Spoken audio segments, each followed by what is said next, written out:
Haleluya, puji Tuhan. Hari ini saya akan berbicara tentang menjadi gereja sempurna. Gereja yang sempurna adalah gereja yang siap menyambut kedatangan Tuhan yang kedua kali. Di dalam Matius 7 ayat 21, firman Tuhan berkata demikian. Bukan setiap orang yang berseru kepadaku, Tuhan, Tuhan, akan masuk ke dalam kerajaan sorga, melainkan dia yang melakukan kehendak Bapa-Ku yang di sorga. Dari ayat ini kita bisa melihat bahwa standar untuk masuk dalam kerajaan surga adalah satu ketetapan yang diberikan oleh Allah kepada orang atau setiap manusia yang ada di dunia ini.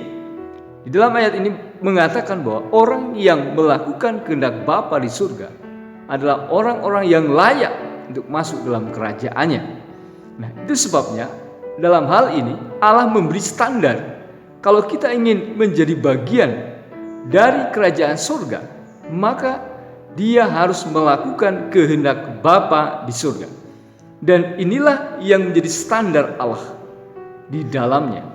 Nah, itu sebabnya gereja yang sempurna, gereja yang siap menyambut kedatangan Tuhan yang kedua kali adalah gereja yang melakukan kehendak Bapa di surga.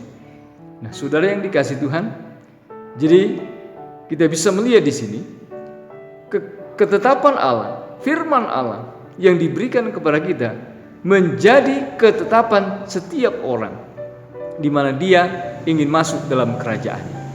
Mari saudara yang dikasihi Tuhan, kita mau hidup di dalam kebenaran firman Tuhan, kehendak Bapa di surga. Sebab inilah yang menjadi ketetapan kita, dan inilah yang menjadi syarat untuk kita menjadi warga kerajaan sorga.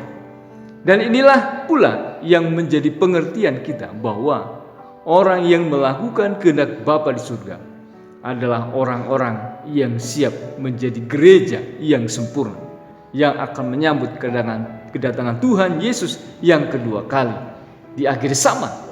Jadi saudara, siapkan diri kita semua untuk menyambut kedatangan Tuhan yang kedua kali dengan melakukan kehendak Bapa di surga. Puji Tuhan, kiranya Tuhan menolong kita semua, kiranya Tuhan menyertai setiap pelayanan kita, kiranya Tuhan menolong setiap apa yang kita kerjakan, karena kita tahu kita melakukan segala sesuatu untuk kemuliaan Tuhan. Haleluya, kiranya Tuhan memberkati kita semua dan selamat melakukan kehendak Bapa di surga. Amin. Haleluya. Amin.